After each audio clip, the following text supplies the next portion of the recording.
Olá, eu sou Michele Felisberto e estou dando início a mais uma live do canal Jornada Enneagrama.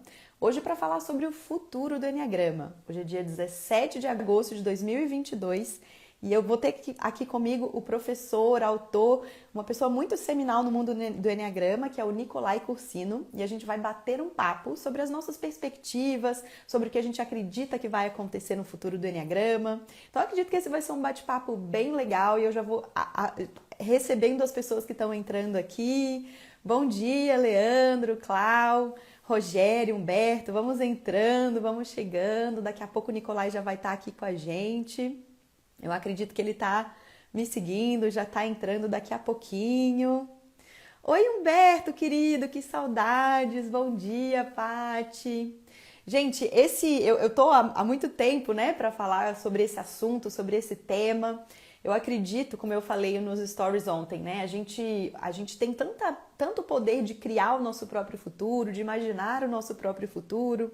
E quando a gente pensa no Enneagrama como um sistema, como né, uma sabedoria que a gente fala, milenar, que vem de tanto tempo, já sofreu tantas transformações ao longo do tempo, de vez em quando eu me pego fazendo essa reflexão, né? Para onde a gente está caminhando, para onde essa sabedoria está caminhando. Eu tenho uma crença aí que a gente ainda descobriu muito pouco do que o Enneagrama tem para revelar. Então eu estou muito animada para ouvir aí do Nicolai Cursino quais são as suas perspectivas. Eu acredito que a gente vai bater um papo aqui bem bacana, né? Já estou vendo aqui que tem uma galera. Olha só, Pena Branca está aqui nos protegendo, exatamente, Rogério. Eu estou aqui sendo hospedada no espaço Recanto Mãe Divina, onde tem aqui o espaço xamânico Pena Branca. Então estamos aqui sobre a proteção espiritual de muitos guardiões. A gente sabe, né, que quando a gente entra nesse mundo, a gente precisa realmente contar com todas essas forças. Vamos ver aqui se o Nicolai já entrou. Deixa eu ver se eu consigo chamar ele aqui. Talvez ele não esteja... Só um minutinho, gente. Vou enviar o convite para ele. Para que ele entre. Enquanto a gente espera que o Nicolai entrar, eu combinei com ele, assim, da gente fazer um bate-papo mesmo, dele trazer as perspectivas dele, de eu trazer as minhas. E vocês também vão colocando, né? Como eu falei, eu convido vocês a refletirem. O que vocês esperam? Onde vocês imaginam estar? O que vocês acham que precisa acontecer de transformação, tanto interna, cada um de nós nesse processo, quanto também do sistema como um todo, para que a gente possa caminhar. Bom dia, Barroso tá aqui, Luiz. Vamos lá, gente. O que eu queria trazer para vocês enquanto a gente espera o Nicolai aqui? Vamos tentar fazer uma retrospectiva histórica. A gente teve uma pessoa que falou com a gente aqui que no Brasil, 3%, acho que foi a Jéssica, falou que 3% da população brasileira conhece o Enneagrama. A gente não tem esses números, a gente não tem essas estimativas, mas eu acredito que é muito menos do que isso, né? Se a gente tivesse 3% da população, seriam aí 5 milhões, quase 6 milhões de pessoas, né, Jéssica, que precisariam conhecer. Talvez 5 milhões de pessoas já tenham pelo menos ouvido falar sobre isso. Mas eu acredito que o Enneagrama ainda está muito menos conhecido. Eu conheci o Enneagrama... Ah, é a Wanda que está aqui. Boa, Wanda.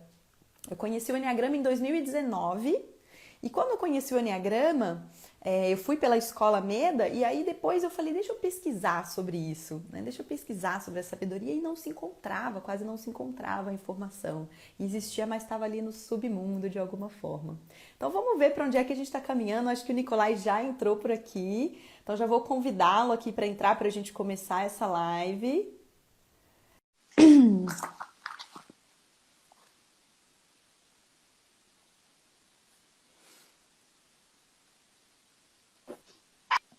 Olá! Olá, querida, tudo Bom bem? Bom dia, dia. Nicolai! Tudo bem, e você? Tudo bem, tudo ótimo. Ah, que bom. Tá vindo numa sequência de lives aí essa semana, né? Pois é, às vezes as coisas acontecem dessa forma, né? A vida vem muito em ondas, em determinados momentos, pelo menos acontece comigo. Tem momentos de introspecção, momentos que parece que o campo, a vida pede para a gente se recolher um pouco, e de repente aparece um monte de coisas onde a gente vai, né, para o mundo lá fora. Eu acho que é um pedido do campo também, acho que o mundo do Enneagrama está pedindo isso, de certa forma. Sim, vamos falar sobre isso já já. E eu queria te agradecer muito, né, por ter aceitado esse convite de estar aqui. Você que é um profissional que já está aí na vanguarda do Enneagrama, né? Nós somos de gerações diferentes aí. Eu estava falando aqui que eu cheguei há pouco tempo, né? Pelo menos nesse espaço-tempo aqui, há 3 anos eu estou nesse mundo aí de conhecimento do Enneagrama. Eu sei que você vem aí de uma geração que está muito junto com os autores mais seminais do Enneagrama, que trouxe isso para o Brasil de uma forma muito intensa. Então você já acompanhou um pouco dessa evolução histórica e também está muito antenado ao que está acontecendo no mundo, para onde o sistema está caminhando. Então eu me sinto muito honrada de estar tendo essa conversa aqui com você. Então eu agradeço muito por ter aceitado o convite. Muito obrigado. É verdade, eu estou nessa estrada do Enneagrama pelo menos há 20 anos, e desde o início já em contato com a comunidade internacional, né, participando das associações fora do Brasil, sendo um dos fundadores aqui da Associação Brasileira lá em 2007, também agora da Sociedade Brasileira de Enneagrama, e tenho muitos amigos, né, tenho ensinado, esse ano estive no Egito, ano passado ensinei nos Estados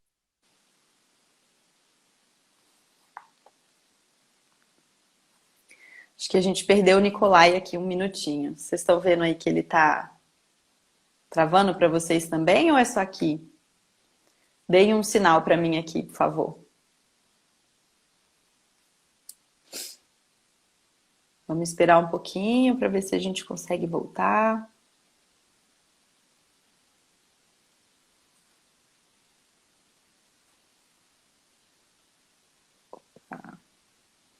Perdemos o Nicolai por um minutinho. Vamos aguardar que ele vai entrar de novo. Vamos aguardar que ele vai entrar, né? E ele estava trazendo para a gente aqui desse histórico dele. São mais de 20 anos aprendendo Enneagrama. E é muito interessante, né, ter essa perspectiva histórica. Vamos ver se ele volta aqui. Pode ter sido um probleminha com a internet. Se a gente não tiver o Nicolai, a gente vai fazer as nossas previsões aqui mesmo. Mas eu vou dar um minutinho para que ele volte. Mas é interessante essa perspectiva histórica. E vai ser legal a gente ter, se a gente conseguir ter ele de volta aqui, do quanto que às vezes, deixa eu ver se a gente consegue chamá-lo. Vamos ver, daqui a pouco ele volta. Essa perspectiva histórica, né? Porque eu vejo assim, ele vai trazer um pouco mais da história dele, mas eu tô há pouco tempo, né? Tô no Enneagrama aí há 3 anos, mas eu tenho muito contato com pessoas que estão no Enneagrama há 20, 30 anos, assim como ele, estudo, né, com alguns professores que já estão nessa caminhada há muito mais tempo. E uma coisa que me deixa muito intrigada, assim, muito interessada, é que não importa há quanto tempo as pessoas estejam nessa caminhada, elas estão sempre aprendendo. E elas estão sempre descobrindo coisas novas sobre si e coisas novas sobre o Enneagrama. Então eu me lembro de ter participado de um retiro recente com o Urânio Paz e com uma turma aí de alunos dele, que vem de uma vanguarda também do Enneagrama, e que as pessoas estão há 30 anos e estão aprendendo até hoje, estão se descobrindo e trabalhando coisas que eu também estou trabalhando aí há 2, 3 anos. Então vamos voltar com o Nicolai para ele continuar com a perspectiva histórica dele aqui. Acho que ele já está voltando. Voltamos. Voltamos. Coisas do campo e da internet, né? Pois é assim mesmo. Acho que a gente se acostuma com isso, a gente continua, a vida é assim. Exato. A gente tem que continuar e tá tudo bem, tá tudo em ordem. Eu falei, se ele não voltar, a gente continua por aqui sem ele e tudo certo. Mas que bom que você voltou. Então, continua trazendo pra gente um pouquinho da sua perspectiva, da sua vivência, né? A gente parou você falando que esse ano deu aula no Egito. Isso, no Egito, na Conferência dos Estados Unidos. Então, estou sempre coordenado. Tive um café aqui tem 3 semanas com 2 ex-presidentes da Associação de Enneagrama de Portugal. Então, de certa forma, a minha história no Enneagrama, lá há quase 20 anos, ela já começou diretamente envolvendo essa comunidade inteira. Eu fiz uma live sobre o futuro do Enneagrama uns 3 ou 4 anos atrás, diretamente de Lisboa. Já eram coisas que nos preocupavam. E então, estar envolvido nessa história, né, o início do processo de desenvolvimento do Enneacoaching lá, já são 13 anos onde a gente começa a trabalhar no tapete. Então, Você volta 13 anos atrás, o quanto de história tem aí, que são trabalhos que a gente está começando ainda a fazer, de certa forma, em outros países, né? Tem aí uma proximidade com o Russ Hudson, né? Fomos associados, eu e o Urânio, bastante tempo lá, há uns anos atrás. Então, conhecer, né, o Domingos, conhecer pessoas incríveis no mundo inteiro, foi trazendo esse meio. E hoje, com a SBE, né, com a Sociedade Brasileira, nós temos aí reuniões semanais, são quase 40 mentores envolvidos nessa história toda. Então, olhar para o futuro do Enneagrama, né, eu estava me dando conta que o meu primeiro livro de Enneagrama faz mais de 10 anos que foi lançado. Ou seja, foi começado a escrever 13, 14 anos atrás. Então, deu para viver bastante um pouquinho dessa história toda que tem acontecido, que vem pela frente. E eu posso dizer que sim, o Enneagrama mudou muito em diversos aspectos, mas isso eu vou deixar aí para a condução da sua conversa. Sim, sim. Mas eu acho que antes da gente entrar, né, a gente fez um combinado aqui para a gente entrar no futuro, mas eu acho legal a gente ter essa perspectiva histórica, né? Porque no final a gente sabe que, né, o tempo e o espaço é só o que a gente tem aqui, mas que as coisas se conversam, os ciclos se repetem, a gente pode aprender com a história também para que a gente possa desenhar um futuro em cima daquilo que já aconteceu. Então é importante, né? Eu sou uma pessoa que, mesmo sendo jovem, mesmo estando há pouco tempo, eu tenho muita permeabilidade no meio de pessoas, né, mais velhas. Estou estudando agora mais profundamente com o Urânio Paz e com a Beatriz Chesno.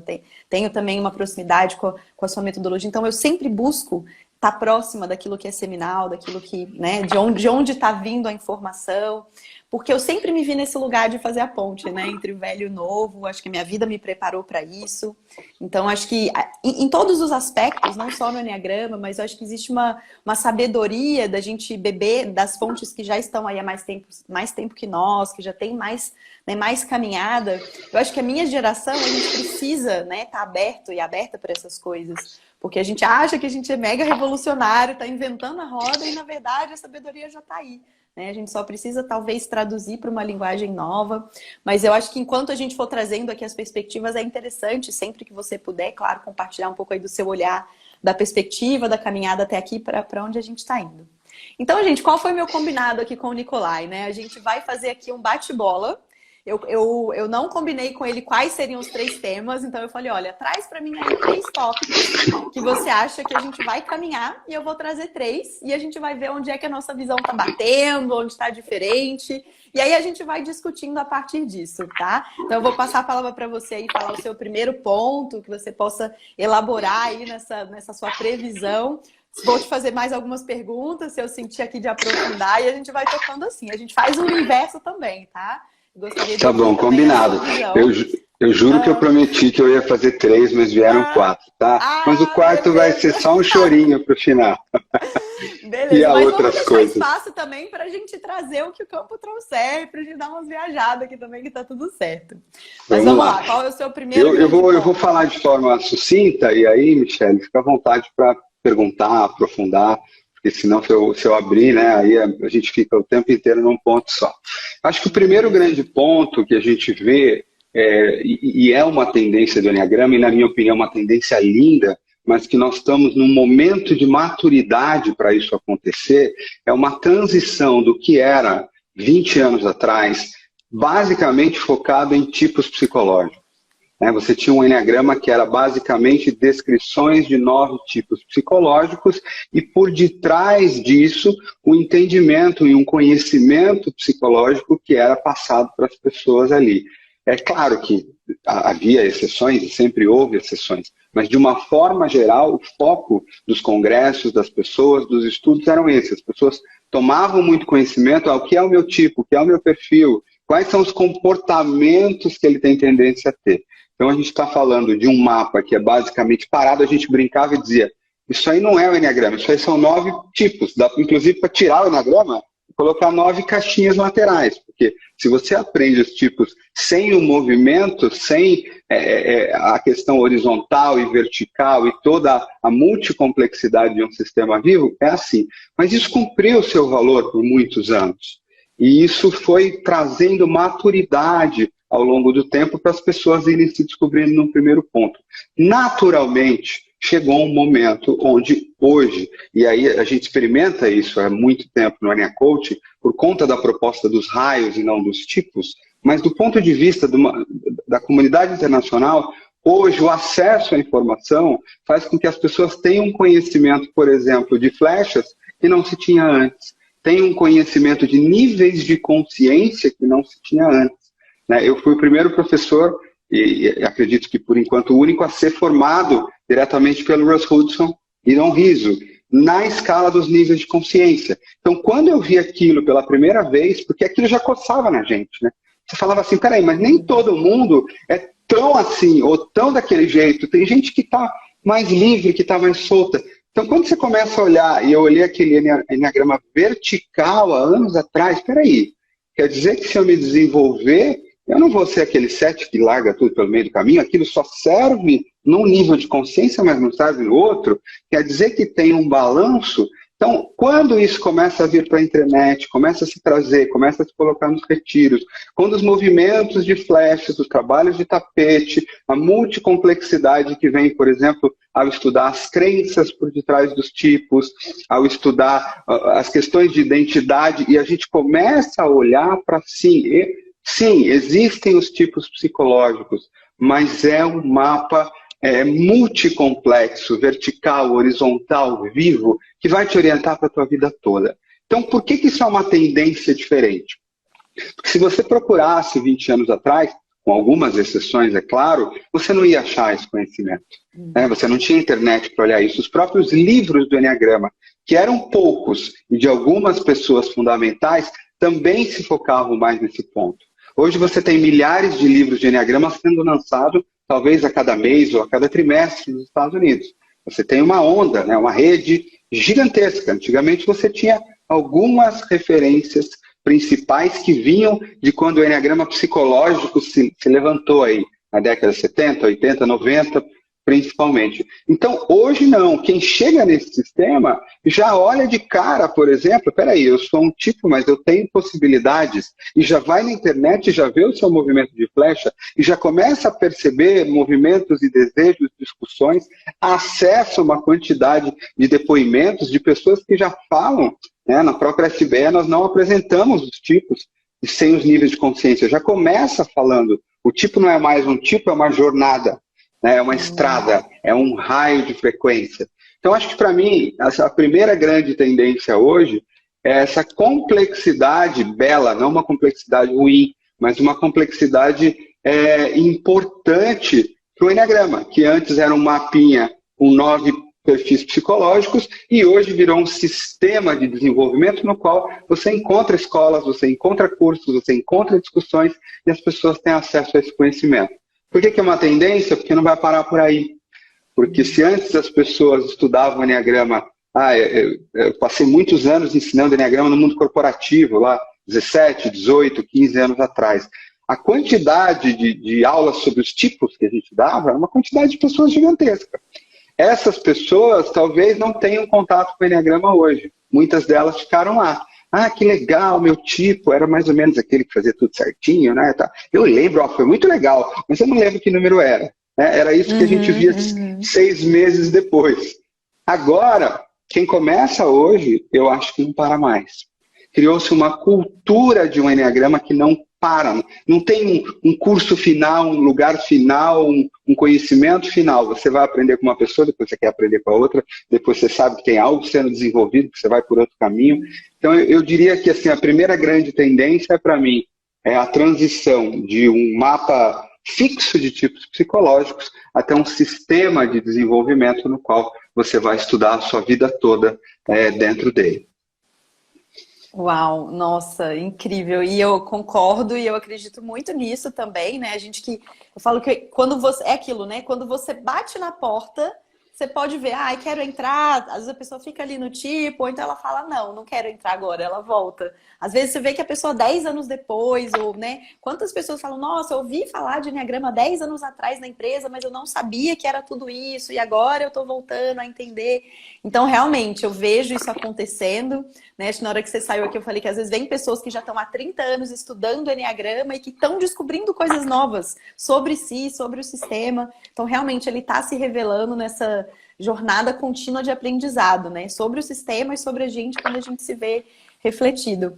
E a primeira tendência que eu trouxe conversa muito com o que você trouxe, e aí a gente, de uma forma diferente, mas que ela vai se interligar, que eu acredito que é essa massificação do conhecimento, né? Essa popularização do conhecimento, porque eu estava falando aqui, a gente estava fazendo uma continha básica, e aqui no Brasil, por exemplo, talvez as maiores contas do Enneagrama não tenha aí 100 mil pessoas, 100 mil seguidores no Instagram ou no YouTube, né? Se você pegar os 10 maiores, isso vai dar o quê? 1 milhão de pessoas? Né, fazendo uma continha muito básica. Então, a gente estava falando lá dos 3% da população, para a gente ter 5 milhões de pessoas conhecendo realmente o Enneagrama, né, não só de ouvir falar e sair, mas de realmente ter esse conhecimento, essa busca, esse aprendizado. E hoje em dia, com a questão da tecnologia, a gente tem viralizações muito instantâneas, né? Então, sei lá, se de repente o influenciador fala sobre isso, se uma produção do Netflix, como está acontecendo aí com a constelação sistêmica, né? E isso viraliza, eu acho que existe essa possibilidade a qualquer momento do Enneagrama passar de ser esse conhecimento que só um pouco da população conhece, que ainda parece meio oculto, meio misterioso, né? Hoje em dia, se você fizer uma pesquisa básica, uma pessoa que nunca ouviu falar de Enneagrama, e você entra no Google, você não consegue encontrar. Você tem que pesquisar muito a fundo para você chegar nos conteúdos de qualidade, porque o algoritmo ainda não está recomendando, isso ainda não está, vamos dizer assim, no mainstream do campo de desenvolvimento pessoal, de espiritualidade, que é um meio que cresce muito no Brasil, né? Eu tenho visto o quanto que o tarô, estava conversando com o pessoal aqui, o tanto que os canais de tarô no YouTube têm centenas, dezenas de milhares de visualizações em poucas horas. Então, o tarô tem crescido muito. A própria astrologia tem entrado dentro da Globo, dentro de canais de comunicação como o UOL. Então, a gente tem já alguns sistemas que antes eram esotéricos, que eram místicos, que estão entrando nessa onda e mainstream de pessoas, né, que estão em busca de autoconhecimento, mas o Enneagrama ainda não embarcou nessa onda. E eu acredito que isso pode acontecer a qualquer momento, né? E aí eu tenho duas coisas, assim, que eu acho que você falou muito da questão da maturidade do sistema. Eu acho que a gente, por mais que né, ficou muito ali dos tipos de personalidade, é quase como se a gente precisasse de uma atualização dessa descrição básica, uma atualização da linguagem para que ela possa ser mais acessível, sabe? É quase como, tipo assim, como é que a gente pode se preparar para na hora que essa massificação acontecer, a gente eliminar as barreiras de entrada para que as pessoas consigam fazer essa entrada de uma maneira que elas já entrem envolvidas por essa complexidade de desenvolvimento, né? E aí é claro, tem a vantagem de você poder levar esse sistema para mais pessoas, de trazer mais diversidade, de trazer mais, né, contribuição para as pessoas e para o próprio desenvolvimento do sistema, mas tem, é claro, os riscos, né? Como todas as grandes sabedorias que se massificaram, porque a gente sabe que é um sistema que tem um poder, né? Existe um poder associado ao conhecimento nesse símbolo, que pode ser usado para o bem, mas pode ser usado para as infinitas outras, vamos dizer assim, intenções. Então, eu acho que a massificação, ela traz essa bênção da diversidade, de conseguir levar a contribuição e contribuir para o próprio crescimento, mas existe sim esse risco da gente levar o Enneagrama distorcido, de levar o Enneagrama para talvez intenções que não são tão positivas, né? De pessoas que utilizam, e aí acontece muito isso. Tem até algumas discussões dos Estados Unidos de um autor que criou um livro em cima da teoria do Enneagrama, que não mencionou o Enneagrama, que pegou só uma parte da neurose, que tá super famoso. O cara tá, tipo, bombando no livro dele, e a comunidade do Enneagrama tá, tipo assim, como assim, né? Você leva esse sistema, você ganha toda uma popularidade em cima de algo como se fosse autoral, sem mencionar de onde isso veio. Então, assim, é um risco, né, que o sistema corre de alguma forma, mas que eu acho que é o que você falou, não tem volta, né? É um movimento que pode acontecer, que está acontecendo e que não tem muito para onde fugir, né? Eu acho que a gente precisa se reservar individualmente, mas entender que isso vai ser uma consequência do sistema. O que você pensa sobre isso? Olha, Michele, esse é um assunto que está comigo há alguns anos já. Inclusive, essa questão é uma das questões que está na base, né, do movimento de fundação da SBR. Eu estou envolvido não só com o Enneagrama, mas também com outros instrumentos, como o próprio coaching e a própria programação neurolinguística sistêmica. Eu tive a honra de me formar com os fundadores, com os criadores da PNL Sistêmica, o Robert Dilts. Eu fui parceiro do Joseph O'Connor, um dos maiores nomes, fundou a International Coaching Community. Então eu sempre tive essa alegria de ter contato com a fonte do conhecimento. E quando a gente olhava para o coaching lá 15 anos, 20 anos atrás, o coaching ele veio de uma forma extremamente revolucionária. Ele começa a trazer uma técnica e uma tecnologia na qual, dependendo da sua linguística, do seu ouvido, da sua capacidade de se conectar com alguém, você começa a extrair conhecimentos, respostas de alguém que não conseguiria fazer isso sozinho.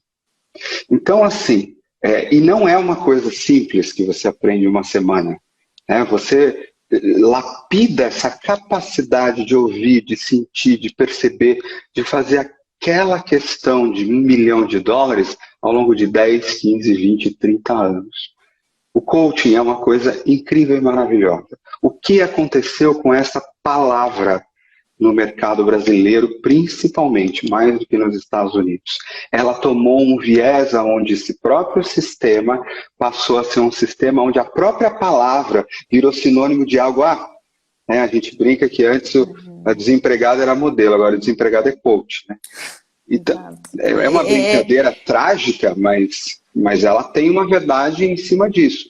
Porque na medida em que eu pego algo de poder e as pessoas reconhecem que tem poder, porque instrumentos de transformar o ser humano são uma coisa mais fantástica que o homem já teve. O homem busca o seu próprio crescimento. E existem instrumentos incríveis, belíssimos, sempre houveram, desde que o mundo é mundo, desde as escolas iniciáticas, sempre se manteve sob-se o poder que existia no conhecimento. Esse poder é cobiçado. Agora, hoje, como você consegue colocar uma massa, prometer para alguém, olha, em uma semana você ganha seu diploma, e aí entra com o poder, e existe também a maturidade das pessoas. Da mesma forma que as pessoas não têm ainda maturidade para votar, e é isso, a gente fala isso, porque a gente mora num país, num planeta que está em desenvolvimento ainda do ponto de vista econômico, do ponto de vista de estudo racional, de capacidade crítica, do ponto de vista de crenças, de liberdade de pensar, o nosso planeta ainda está na idade da pedra, porque nós somos dominados por crenças religiosas, crenças de estrutura, crenças de caminho, crenças... Então, no momento em que você tem uma humanidade ainda dominada por determinados sistemas, ela não tem ainda liberdade, e ela se seduz muito facilmente. Ela se seduz por um instrumento de poder. Então, o que aconteceu com o coaching, eu tive nessa história toda, foi o que há 7 anos, 6 anos atrás, veio para mim um dia e acordar e falar, peraí, eu estou sentindo que isso vai acontecer com o Enneagrama. E vai ser exatamente a mesma coisa. Porque eu venho de um estudo de conhecimentos antigos com muita profundidade. Então, quando você fala da astrologia, peraí, nós estamos falando da palavra astrologia, porque dizer que a astrologia foi para o mainstream, o que foi? Foi uma palavra e foi o quê? Que parte do tarô foi para o mainstream? Uma parte onde você, com um instrumento externo, vai tomar uma decisão por mim e eu cegamente vou seguir? Ou uma parte que mostra que, a partir daqueles arcanos, eu tenho uma jornada de herói que pode transmutar a minha alma e que um instrumento arquetípico, seja uma carta, seja um baralho, pode, no campo, me trazer informações simbólicas que podem me orientar para caramba. Então, assim, a gente dá nomes, isso é astrologia, isso é enneagrama. Depende. Palavras são apenas palavras. A gente pode carregar o conceito nelas de forma bastante diferente. Então, quando veio esse risco, e ele é iminente, porque uma coisa que alguém que tem uma energia sexy sabe não adianta você segurar conhecimento numa crença, num mundo de internet. Essa discussão que a gente está tendo aqui, a gente teve com o Russell nos Estados Unidos, a gente teve no Egito, essa discussão está acontecendo há muito tempo, assim como a discussão da fake news, que tem a ver com, agora qualquer um é dono de comunicação, é dono do seu próprio canal de TV. É assim que é a realidade. Isso está ao redor do mundo, não é uma coisa exclusiva, vamos dizer assim, do Enneagrama. Agora, vamos voltar um pouquinho para a história do Enneagrama, assim, não o Enneagrama lá dos Pares do Deserto, nem o Enneagrama original que vai vir nas leis anteriores ao Egito, Mas vamos falar um pouquinho da história, por exemplo, do Oscar Ichaço. Quando o Oscar Ichaço começa nos processos de trânsito, estados alterados de consciência, um enneagrama, porque... Perdemos Nicolai de novo. Alô? Tá me ouvindo? Vamos ver se ele volta. Voltou. Então, Oscar vamos, Ichaço. isso, a gente volta no Ichaço. Quando Sim. ele lá, na década de 60, começa a ter alguém que era dedicado a processos iniciáticos profundos, professor de artes marciais, de yoga, que teve no mundo inteiro buscando conhecimento de essência. Quando ele vai, né, entra na Cabala, volta para as Ramartias, pecados capitais, desenha aquele primeiro mapa, ele desenha o mapa, né, dos 108 enneagramos. E ele publica apenas, né, 4. Ele publica lá as virtudes, as ideias santas, ele publica basicamente o que acontece. E isso, né, quando o Naranjo pega um pedaço disso e cria uma coisa incrível também, só que diferente, de certa forma. Fala, não, isso aqui são tipos psicológicos. E pelo viés até da escola, da questão da linhagem dele, né, da psiquiatria, do conhecimento, o trabalho maravilhoso que ele fez, só que ele criou um outro sistema. Naquele momento, o Ichaço ficou doido. Quando a Helen Palmer publica o livro do Enneagrama e joga para o mainstream, no que aquele movimento é diferente de hoje? Não mudou nada. Judicial com o Ichaço, que durou 30 anos, no qual, né, a escola de Arica não teve nenhum benefício, nem a Helen Palmer, e o Enneagrama não parou por causa disso. O Enneagrama. Sim, Então, assim, não são as pessoas. A onda é maior do que pessoas. A onda usa as pessoas. E, aliás, eu vou além. A onda usa, inclusive, as sombras das pessoas. Sim. Se o conhecimento do Ichaço não tivesse sido pego, de certa forma, ali, se ele não tivesse brigado, se a Helen Palmer não tivesse... Será que você conheceria o Enneagrama hoje? Exato. E você sabe, Nicolai... Se eu pôr numa linhagem simples de que a própria Bi e o Urânio foram alunos da Helen Palmer... Exatamente.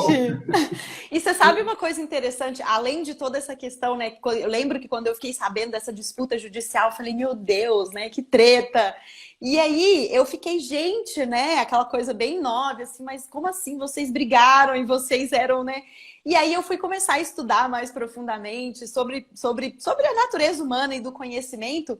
E eu comecei a ver que até Freud e Jung tiveram as tretas deles, né? E eu comecei a ver o tanto que esse próprio atrito entre os autores, entre as linhagens, né? Quando o conhecimento se transforma em duas coisas diferentes a partir de uma só, isso tudo faz parte do movimento. Então é uma coisa que é o que você falou. E aí às vezes a gente tem aquele olhar de ver o do coleguinha e fala, não, mas isso aqui tá errado, isso aqui é melhor, isso aqui é pior.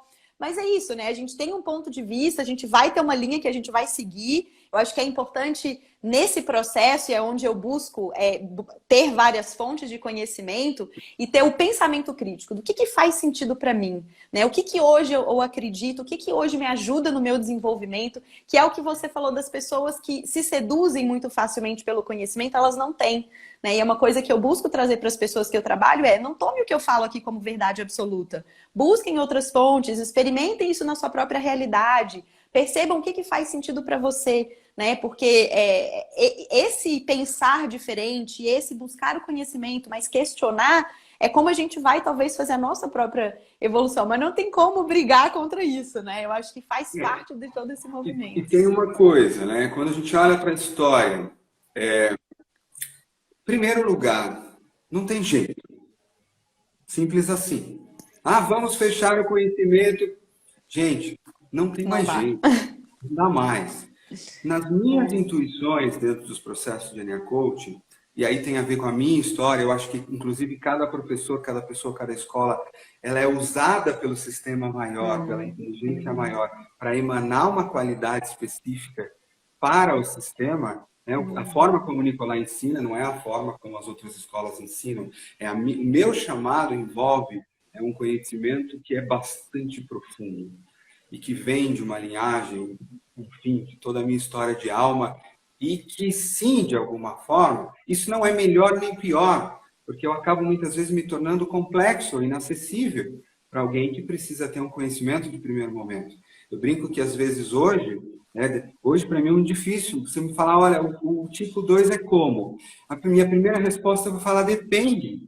E essa resposta não ajuda muito de alguma forma, né? Então é por isso que, de certa forma, eu fui vindo por esse caminho de formar os professores, de formar os influenciadores, de gerar um conhecimento que consiga linkar todas essas bases, porque, de alguma forma, parece que o sistema me coloca aqui. Agora, tem uma coisa importante.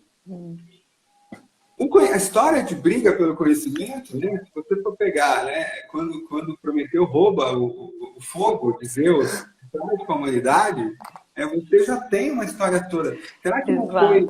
Quando a gente olha para a lei do 3, eu já tive, Michele, pessoas em programas meus que a minha vontade inicial era, não, esse conhecimento não pode ser transmitido. Principalmente por trabalhar com iniciações, com processos energéticos do tapete, em coisas que abrem canal. E vinha uma outra informação aqui que dizia, eu não quero saber o que você acha, faça.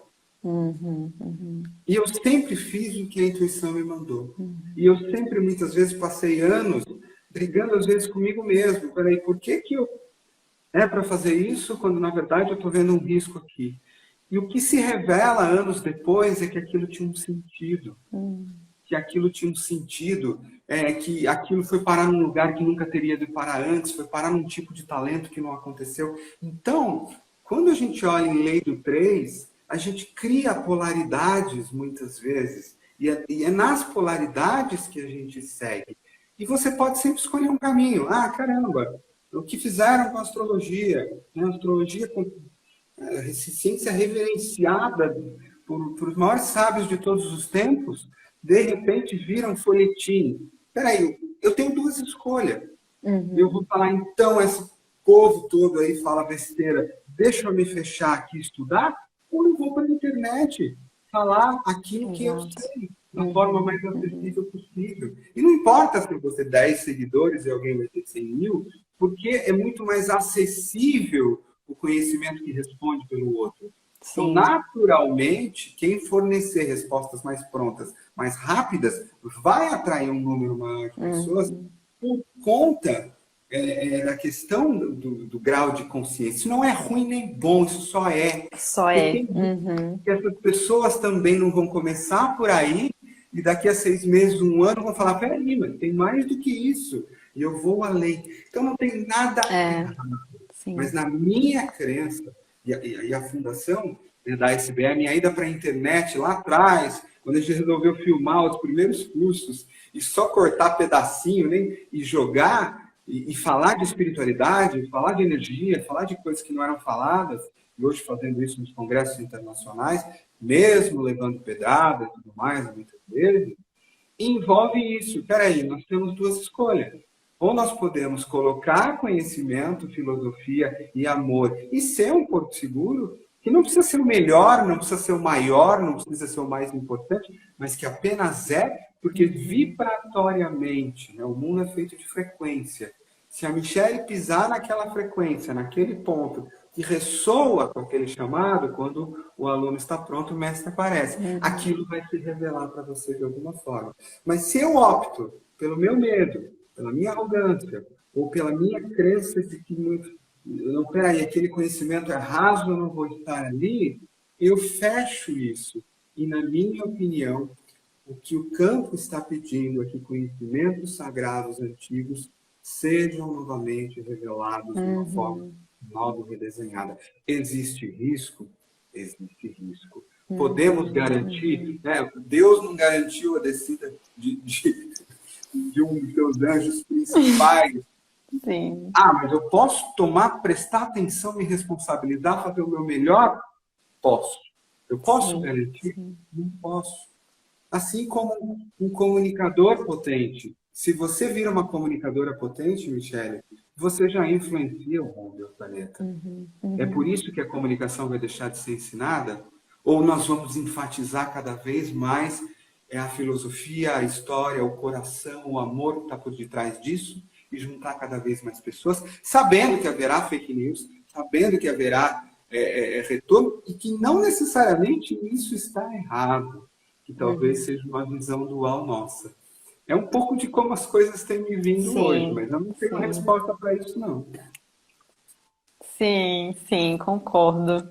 Concordo. E aí eu já vou trazer aqui o meu segundo ponto que eu acho que tem a ver com isso, e depois eu devolvo a bola para você. Que eu acho que uma coisa que tem acontecido também, que vai acontecer cada vez mais, é um nível maior de profissionalização, né? Eu acho que a gente tem o caminho de livros que foram publicados, retiros transformacionais, que estão sendo muito bem consolidados no Brasil como um caminho de entrada. Alguns cursos online básicos que trazem a descrição do conhecimento, né? O que é o enneagrama, o que são os tipos, o que são as flechas, como isso funciona. Mas eu acho que a gente precisa entrar no campo de, ok, se eu tô com uma pessoa aqui na minha frente e ela me traz um problema de vida, como que o enneagrama vai me ajudar a ajudar essa pessoa? Como é que eu vou linkar o enneagrama com outras técnicas para poder... Então eu acredito que a gente vai precisar, né? E eu me coloquei, né, aceitando aí o meu chamado, de me colocar nesse lugar de trazer a informação para as pessoas que trabalham com o enneagrama, para que a gente crie esse lugar de, ok, vamos entender qual que é o melhor caminho, o que funciona, o que não funciona ao trabalhar com cada tipo, quais que são os erros que já foram cometidos, que tipo de estereotipar, né, que tipo de forma distorcida a gente está vendo que está mais prejudicando do que ajudando as pessoas de um determinado tipo. Então eu acho que essas discussões mais do detalhe, né? Não só no retiro, mas como ajudar ali no processo terapêutico contínuo, no processo educacional, qual que é a diferença de trabalhar com criança, com adolescente. Então, eu acho que essas discussões mais, sabe, mais técnicas mesmo, de como usar o enneagrama, de levar as pessoas que já conhecem, que já trabalham, sabe, a coisa da psicologia, de fazer supervisões, de terem grupos de estudo, eu acho que isso vai ser cada vez mais útil, cada vez mais importante, né? A gente vai precisar ter a multidisciplinaridade de profissionais de outros meios que vão ajudar a gente a preencher o símbolo do enneagrama, né? Eu falo que o enneagrama ele traz ali o símbolo como um sentido de framework, ele tá ali como o quadro, né? E a gente precisa preencher ele com as informações que vêm da psicologia, que vêm da espiritualidade, que vêm da constelação sistêmica dentro desse campo familiar. Então, acho que esse preenchimento do sistema com as informações que já existem, né? E como a gente leva isso de uma maneira estruturada, de uma maneira, né, que segue um protocolo, não que vai precisar ser rígido, mas que pelo menos vai dar uma base para as pessoas terem uma comparação, para elas conseguirem medir o resultado, né? Como que eu meço a minha evolução espiritual? Como é que eu sei que eu realmente estou evoluindo? Ou se eu não estou fazendo um processo de bypass espiritual? Se eu não estou, talvez, deixando de olhar para uma coisa que é importante, que está impedindo o meu crescimento? Então, eu acho que cada vez mais a gente vai precisar ter essas discussões mais maduras dentro do campo profissional. E vamos dizer, na onda seguinte, para as pessoas que entram, vai ficar mais fácil separar o joio do trigo, né? Porque à medida que as pessoas evoluem a sua própria consciência, evoluem no sentido de pensamento crítico, elas não vão mais se deixar ser seduzidas por uma pessoa que fez um curso de um final de semana, escreveu um livro e está levando aquilo de uma forma... De novo, não que não tenha valor e não que não vão ter pessoas que vão se interessar e que vão entrar a partir dessas portas. Mas está criando essa demanda, né, de pessoas que estão mais conscientes de si, que já estão no nível que aquela descrição da neurose já não faz mais sentido para elas. E aí, como que o enneagrama pode ajudar essas pessoas que já estão num caminho, né, de autodesenvolvimento? Então, eu acho que a gente vai entrar agora no momento de maturidade do uso do enneagrama para os processos terapêuticos, né? Essas conversas vão ter que acontecer. Eu sei que a SBE tem um trabalho muito grande em cima disso, né? Eu venho também trazendo a linhagem da Bia Durânio, que bebe muito da fonte da psicologia, para que a gente possa ter essa discussão e possa trazer esse conhecimento para as pessoas que já estão no campo de batalha, vamos dizer assim, né? Que é aquilo que você falou, como é que a gente vai se preparar para lidar com essa demanda que está chegando para que a gente possa fazer um melhor trabalho dentro, né, da nossa capacidade, dentro do nosso campo de atuação. Como é que você vê isso? E aí já te passo para comentar e já trazer o seu segundo ponto também. Esse é o meu terceiro ponto. Já estava aqui. Então, o seu segundo ponto vai para o meu terceiro ponto. Ótimo. Michele, quando o Enia Coaching foi criado há 12 anos atrás, naquela época, eu e o Urano juntos, a gente pretendia responder exatamente isso já. Então, ok, eu sei o que é o meu tipo, mas como eu faço um processo de transformação? Essa pergunta sempre me incomodou muito no mundo do Enneagrama, até por vir anterior ao mundo do Enneagrama, dentro do universo do coaching, da programação neurolinguística, por ser um engenheiro de formação.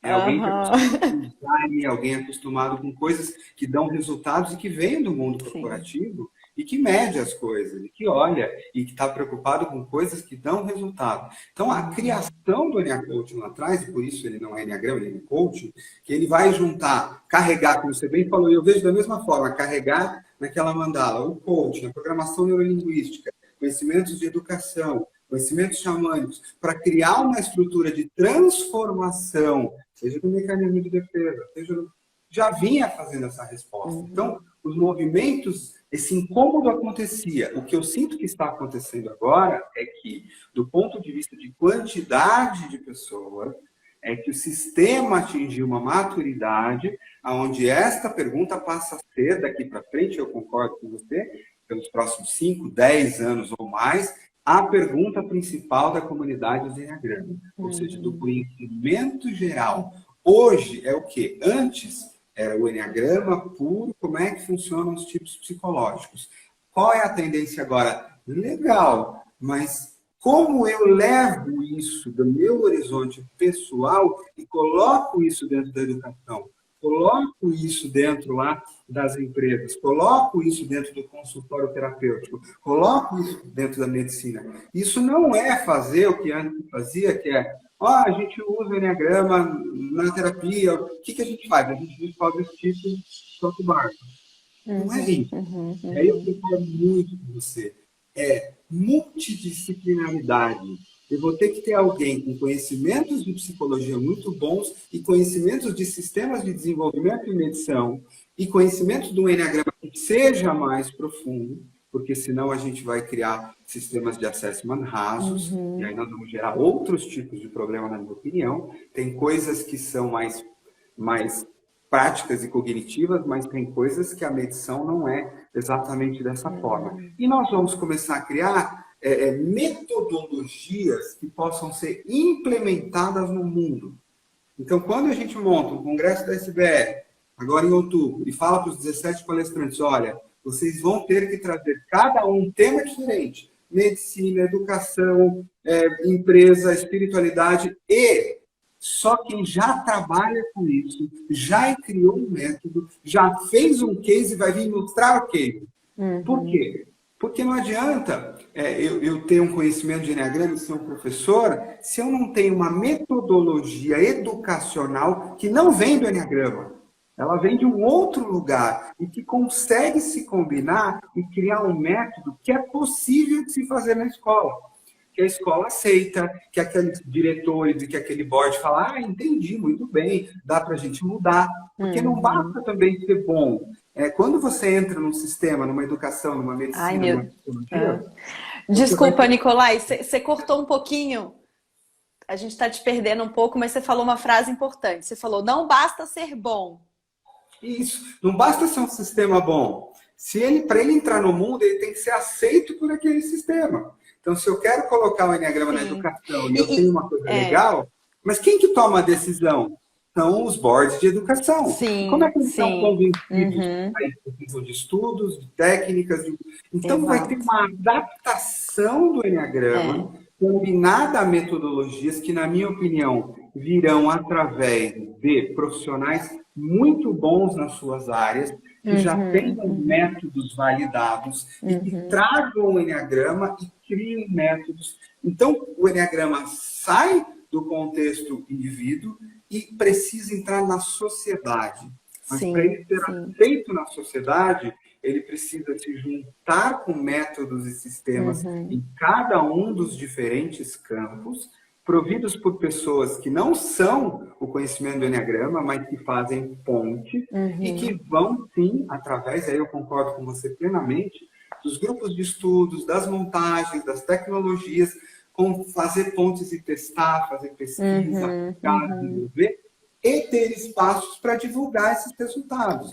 Porque eu preciso divulgar, olha, e por isso o Congresso da SBR, me traga um case. E de repente alguém, nossa, você fez isso na escola com os professores, tão simples e funcionou. Gente, eu posso fazer isso. Como é que funciona esse negócio aí? Então, assim, é muito, muito, muito alinhado com o que você disse. Eu concordo. E aí, mais uma vez, muito alinhado com o que você disse, para esse profissional que tem um conhecimento, seja da área terapêutica, e vai juntar para uma metodologia terapêutica, já não é mais aceito o que se fazia 20 anos atrás, que é vamos juntar só os tipos ali. Não, você vai precisar criar coisas. Essas coisas não estão prontas. Então, agora você imagina o horizonte de desenvolvimento que a gente tem em 20, 30 anos, sabendo que nenhuma dessas coisas está pronta. Ai, que maravilha. E sabe, Nicolai, assim, só para complementar tudo que você trouxe, que eu achei fantástico, a gente está bem alinhado nisso, quando você fala assim de como fazer o Enneagrama ser aceito, né? De como levar. E eu tenho refletido muito nisso, porque eu acho que é um ponto que muitos de nós que já estamos, né, vamos dizer, eu chamo da bolha do Enneagrama, a gente tem ele como dado, a gente sabe, a gente fala Enneagrama, a gente sabe o que significa empiricamente. Mas se a gente fala para uma pessoa que não conhece, ela vai falar, N é o quê? O que é isso? Então, existe, né, uma dificuldade de comunicar o Enneagrama para quem está fora da bolha do Enneagrama. Então, o que eu vejo hoje é que a gente está se comunicando para nós mesmos, que já estamos dentro do meio, né? E o que eu tenho pensado como uma ponte, eu não tenho também as respostas para isso, mas é um caminho que eu tenho seguido, duas coisas, né? Eu acho que uma delas é a linguagem, como é que a gente traz uma linguagem que seja mais acessível para as pessoas, mas a outra coisa é a gente começar a olhar para quais necessidades humanas o Enneagrama vai atender. Então, por exemplo, se eu estou no contexto terapêutico e eu estou trabalhando com pessoas que estão com questões emocionais, questões familiares, como que eu parto da necessidade daquele indivíduo, como que eu parto de um problema que ele tem, para que eu traga para ele, olha, o Enneagrama é uma ferramenta que vai te ajudar com essa solução para esse problema que você tá. Então eu não tô vendendo para ele o Enneagrama, toma aqui, estuda esse monte de coisa aqui, descobre. Não, eu tô falando, olha, se você focar nesse pedacinho, vai te ajudar com isso.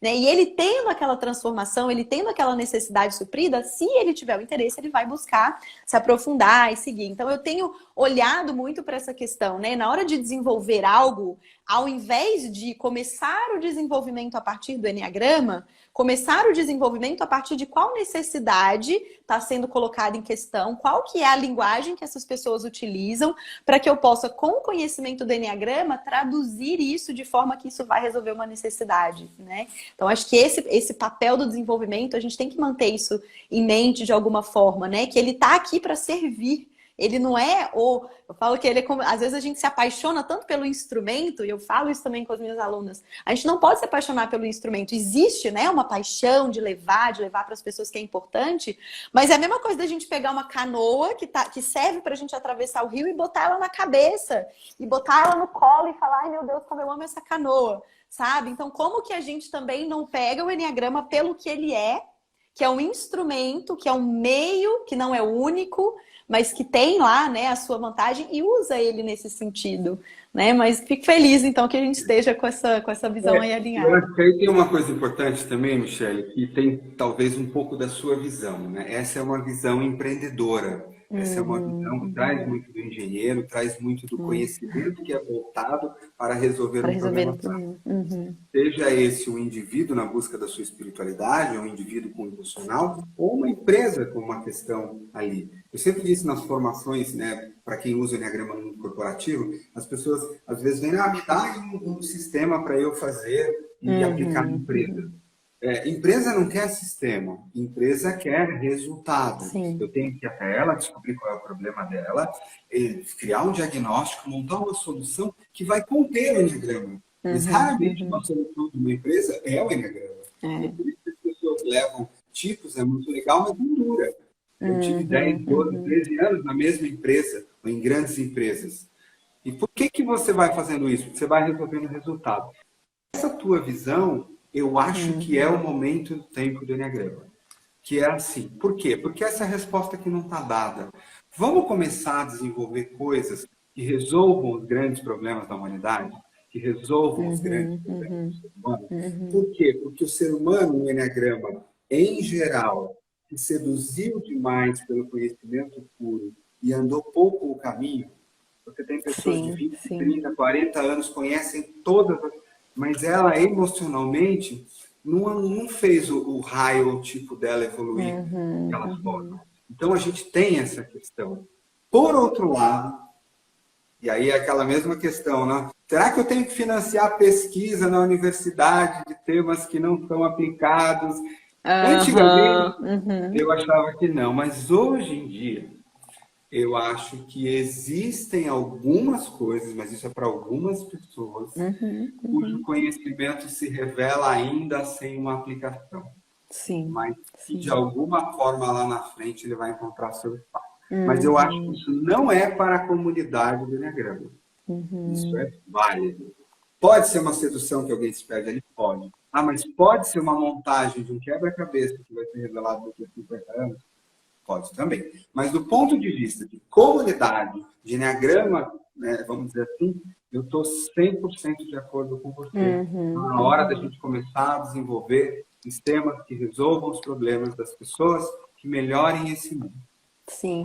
E é uma coisa assim, de qual é o papel de cada pessoa dentro desse sistema, né? Não é que todo mundo vai fazer isso, mas para que as pessoas possam fazer isso, precisou ter as pessoas que ficaram focadas. Eu lembro quando eu estava fazendo uma pesquisa na Austrália, né? Quando eu fiz o intercâmbio, e aí tinha um professor super teórico, e eu tive que fazer uma pesquisa de uma microbolha, que era uma coisa super teórica, e eu falava para esse professor assim, mas para que você usa isso? E ele falava, e não é o meu papel saber para que eu uso isso. Eu falei, como que essa pessoa está há 30 anos estudando uma coisa que ela não sabe para que ela usa? Aí vem um pouco do meu padrão instintivo também, que já quer botar o negócio na prática, né?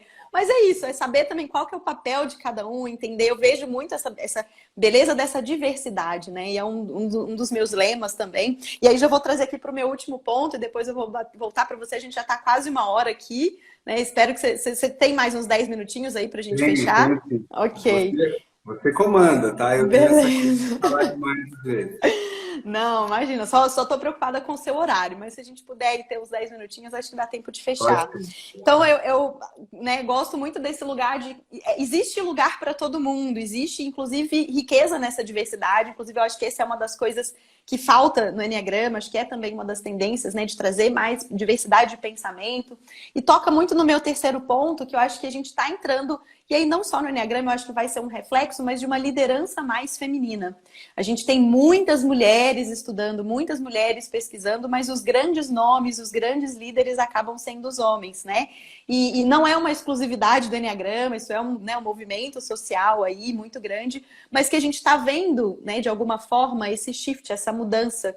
Então, eu acredito que nos próximos anos haverão mais nomes femininos aí, que vão ter mais destaque, mais parcerias entre homens e mulheres para conduzir os trabalhos, né, trazendo essas duas energias. Eu vejo o Hans Hudson, ele tem várias parcerias que ele dá aulas e dá cursos junto com outras mulheres, com pessoas dentro da comunidade negra, né? Então, eu vejo esse movimento lá nos Estados Unidos acontecendo de uma forma mais, vamos dizer, eles já estão mais na vanguarda nesse sentido, mas eu acho que aqui no Brasil também tem espaço.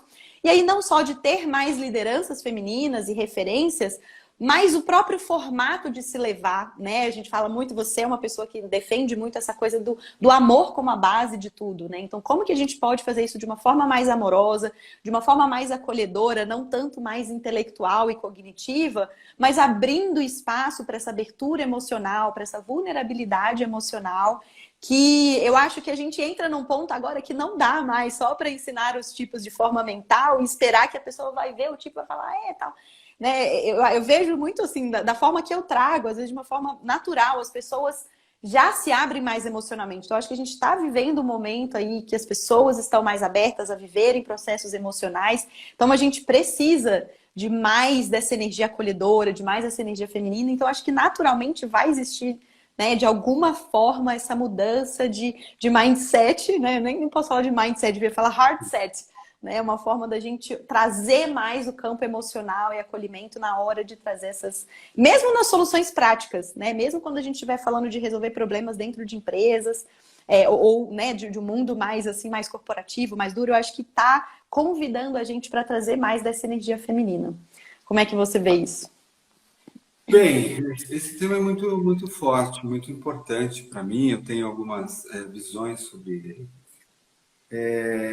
Na minha crença, existe um momento vibratório do planeta. Né? Quando, há 3, 4 anos atrás, no Congresso Internacional de Felicidade, minha palestra é sobre a visão e a transição planetária.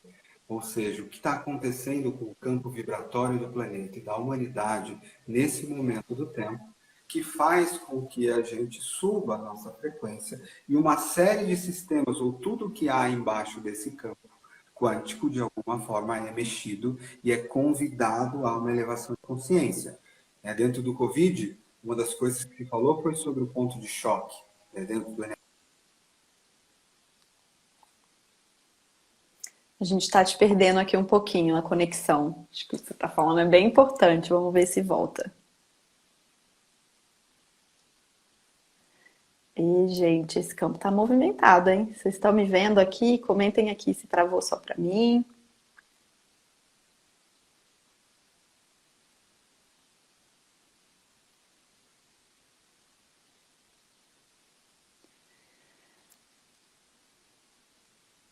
Comentem aqui para mim, gente. Perdemos o Nicolai de novo.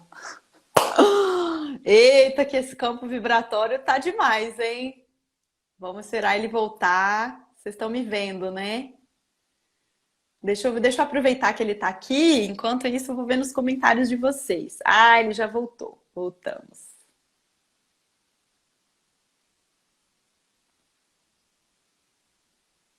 Não tem problema, a gente continua. Pronto, vamos embora. Ainda não estamos te vendo, eu acho. Tô te ouvindo, mas não tá. Pronto, Tá me vendo? voltamos. Tô te vendo. Vamos voltar um pouquinho, que acho que o que você estava falando é bem importante, né? Sobre o campo vibratório, sobre essa mudança planetária. Quando você tem, um sistema, uma união desses campos, o campo ao redor do nosso planeta, da humanidade, sendo trazido para uma consciência, uma das coisas que acontece muito, na minha opinião, é essa ascensão da energia feminina.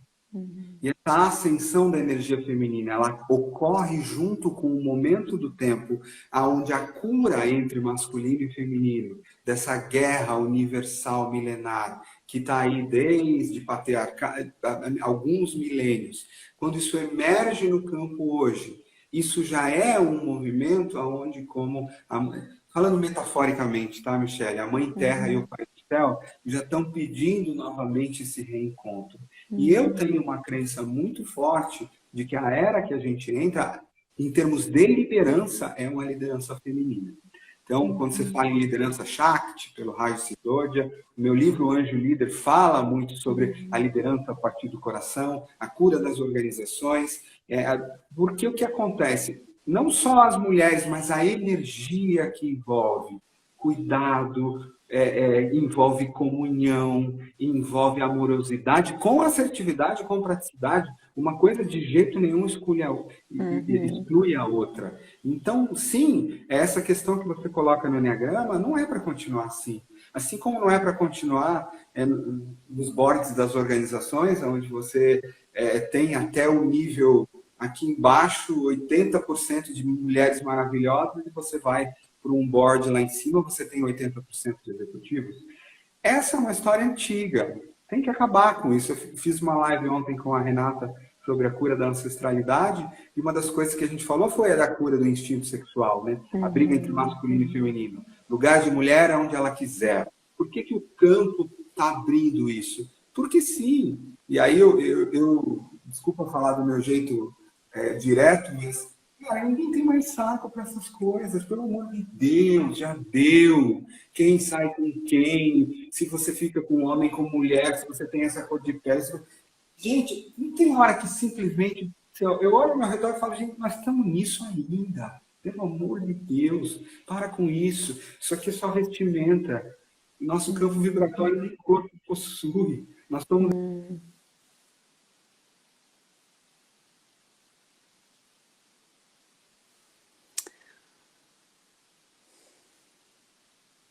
Perdemos Nicolai de novo. Gente, esse campo tá nos desafiando aqui, hein? Acho que ou a gente está desafiando o campo. Vamos esperar que ele vai voltar. Vamos esperar que ele vai voltar. Gente. Bom, tô vendo aqui algumas pessoas concordando com o Nicolai. Vou esperar ele voltar para colocar aqui minha perspectiva sobre isso, que eu acho que é um tema importante. Vamos esperar que a gente vai conseguir chegar até o final. Vamos lá.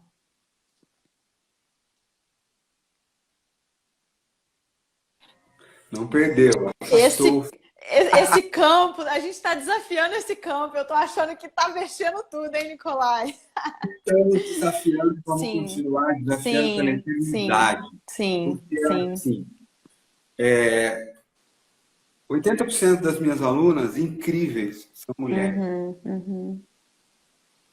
Está na hora, e aí eu estou falando das mulheres porque foi o tema que você colocou, mas isso Sim, vale para sim. qualquer coisa. Uhum, Sim, assumir isso, fazer o que tem que uhum. acontecer, mudar essa história. E essa é a tendência. Eu É, espero que assim ela aconteça, que sim, ela sim. continue, e a gente vai estar aqui dando suporte para o que for.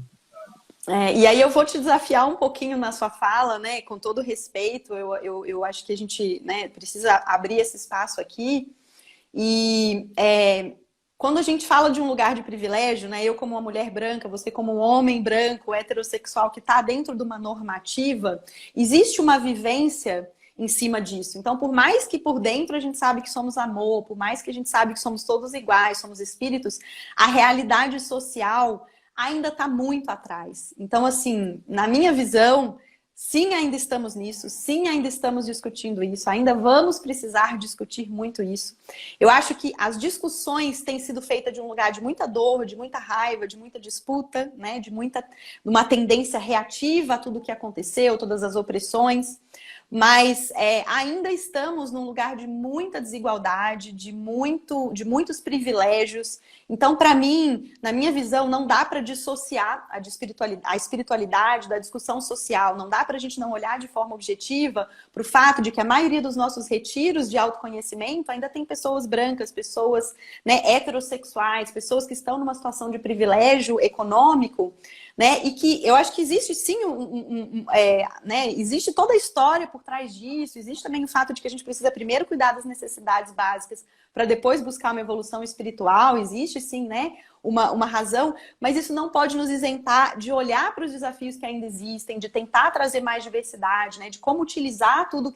Ok, se eu já caminhei tudo isso, como é que eu posso voltar? Eu acho que esse é o papel do mentor. Como é que eu posso voltar para as pessoas que ainda não tiveram acesso, né? E tentar trazer um pouco mais, talvez até trazer uma perspectiva diferente. Será que o Enneagrama que eu conheço, da forma que eu conheço, se aplica a uma comunidade negra que tem uma dor diferente de um processo de escravidão de muitos anos, né? Será que os processos de constelação sistêmica, como que isso se aplica à comunidade LGBT, as uniões homoafetivas, as famílias? Então, assim, na minha visão, Nicolai, a gente ainda está muito atrás nesse tipo de discussão, né? Eu acho que o mundo do autoconhecimento teve o seu papel né, de ir para a montanha, de pegar o conhecimento puro, de se isolar de certa forma dessas questões sociais, mas eu vejo uma necessidade urgente da gente também olhar para isso, e assim, lógico que a gente não vai conseguir mudar toda a realidade, mas olhar, né? Entender os nossos privilégios, entender qual que é a nossa posição, porque a gente ainda não está no nível de maturidade que a gente dá para falar que é todo mundo igual, de que é todo mundo só amor,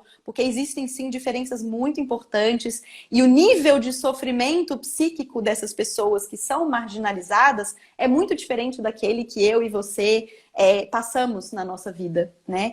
Então esse é um tema que me toca muito e eu sei que existe ainda um caminho para eu, né, viver internamente na minha jornada individual para que eu consiga, de alguma forma, trazer isso, mas isso é algo que eu trago muito comigo, sabe? Eu sempre tenho esse olhar. Acho que a gente eu sempre olho e falo qual que é, né, a cor das pessoas que estão aqui, qual que é o nível, né? Eu que também já passei por um processo de autoaceitação que foi muito difícil com relação à minha sexualidade, então isso para mim me toca muito pessoalmente, sabe? E eu acho que a gente precisa ter esse desconforto de discutir, de olhar que a gente sim ainda está muito atrás, né? Eu acho que a gente ainda precisa fazer muito meia-culpa, assim como, né, em outros sistemas a gente tipo assim, ok, qual que é o meu papel nisso tudo, dentro da minha posição de privilégio, para que a gente possa pelo menos reconhecer que enquanto a gente estava aqui buscando a nossa ascensão espiritual, o nosso conhecimento, que foi o nosso papel, né, em determinado momento do tempo, mas agora eu consigo, né, com a minha maturidade espiritual, com tudo que eu construí em termos financeiros de estrutura e de estabilidade, eu consigo olhar para os irmãos e as irmãs que não tiveram esse mesmo privilégio e começar pelo menos reconhecer historicamente que isso aconteceu e como a gente pode, né, fazer esses movimentos. Então essa é muito a minha visão, assim. E, né, como eu disse, tenho todo o respeito pela sua vivência, bebo muito da sua fonte de conhecimento também, porque eu acho que isso é o movimento, mas é algo que a gente precisa pelo menos estar atento e atenta de que estamos nesse momento assim de evolução. Eu concordo plenamente e eu vejo essas coisas como ainda sendo validadas, né?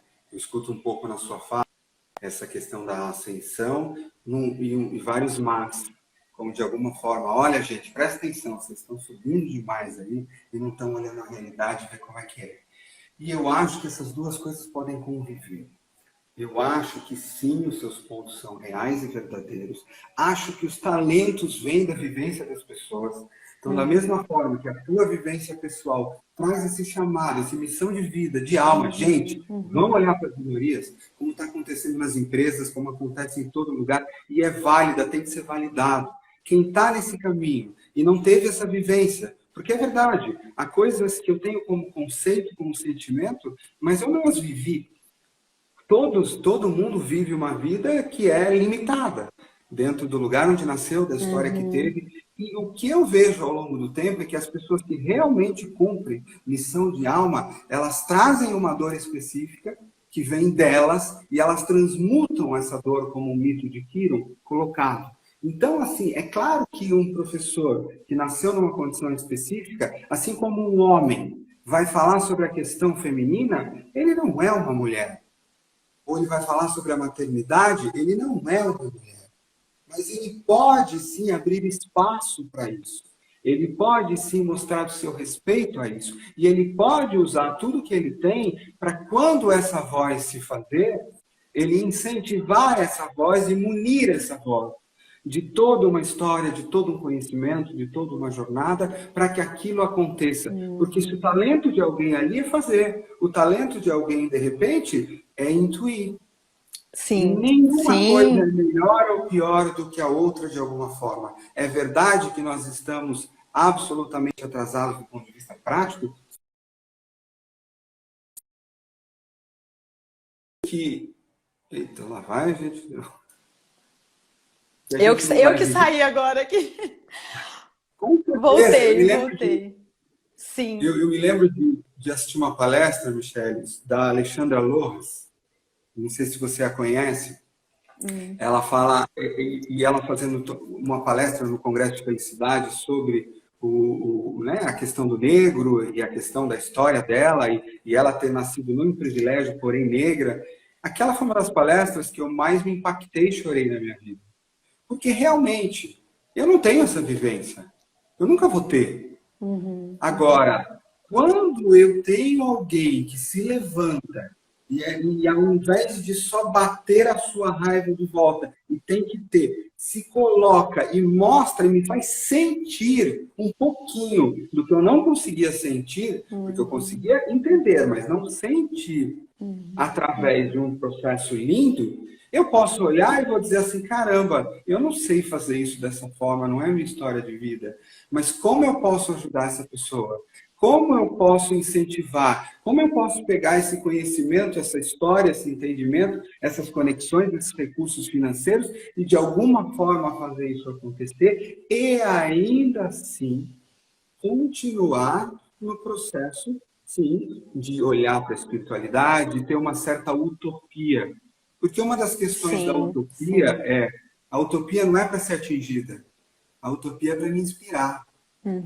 Então, o fato de eu acreditar e falar nessa humanidade, sentir, não é que, olha, isso aqui tira da realidade, não. Como que eu posso usar essa visão, que não é o mundo agora, para inspirar o coração, inclusive no momento onde você está cansado demais de lutar? Mas que isso não te desconecte do que tem que acontecer agora. E aí a gente está falando de espiritualidade para baixo, que é o meu quarto tema. Que era aquele tema que eu iria falar. E eu Maravilhoso. É uma ressignificação no que é espiritualidade. Espiritualidade não é desconexão das coisas práticas. Espiritualidade em terceira força, voltada para baixo. Mudando as coisas como elas são. E eu acho assim, que essa tua voz, e que venham outras vozes nesse caminho, estamos te perdendo um pouquinho de novo aqui.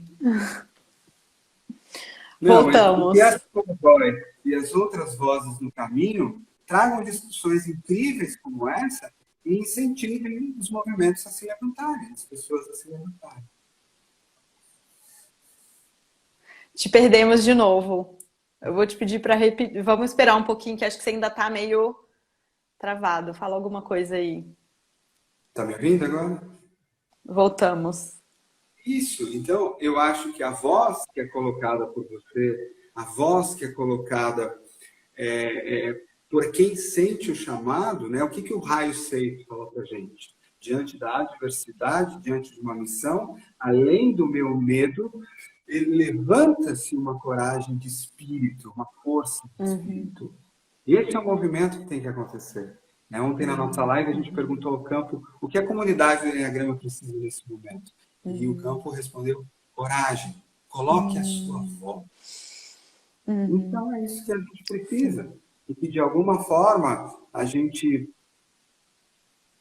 faça também um processo de perdão, porque o opressor e o oprimido têm um pouco da mesma coisa. Polaridades têm um pouco da mesma coisa.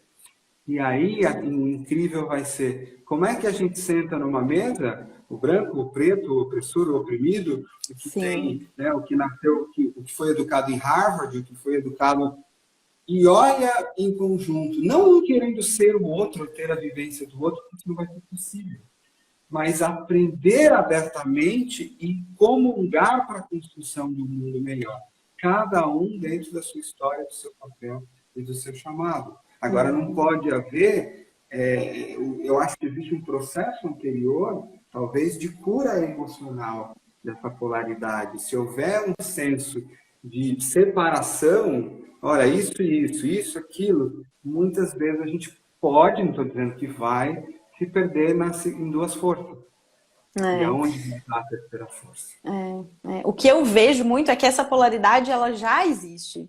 Eu vejo que essa polaridade ela já existe como uma consequência do que aconteceu. Então, nosso papel é exatamente trazer essa terceira força, né? Trazer esse lugar de, ok, existe essa polaridade, reconhecer que sim, há polaridade.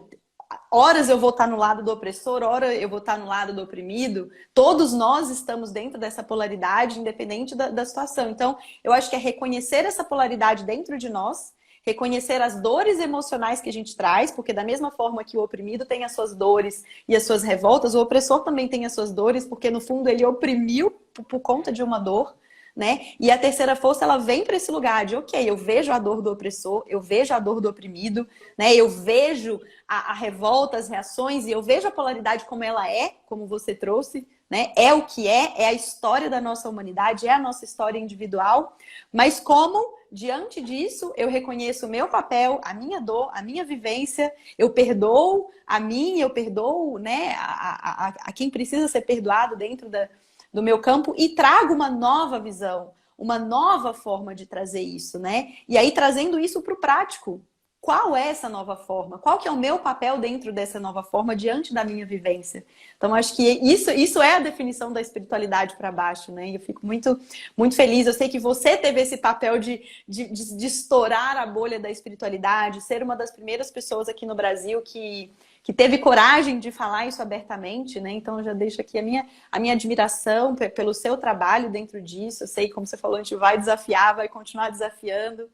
Mas eu acredito que para todo mundo que está aqui assistindo essa live, hoje é dia 17 de agosto de 2022, né? A gente está aí, bom deixar esse registro histórico, bom marcar, para que a gente sempre se lembre desse papel, dessa missão, dos desafios que vão vir, que vão nos exigir essa coragem, mas que na base de toda coragem está o amor. Né? E que quando a gente percebe o amor como um princípio, como algo que está ali regendo, a gente consegue ter a força para lidar com a dor, para lidar com a raiva que vem de todos os processos, porque a gente sabe que tudo isso está sendo depurado para que o amor possa prevalecer e se expressar cada vez mais. Né?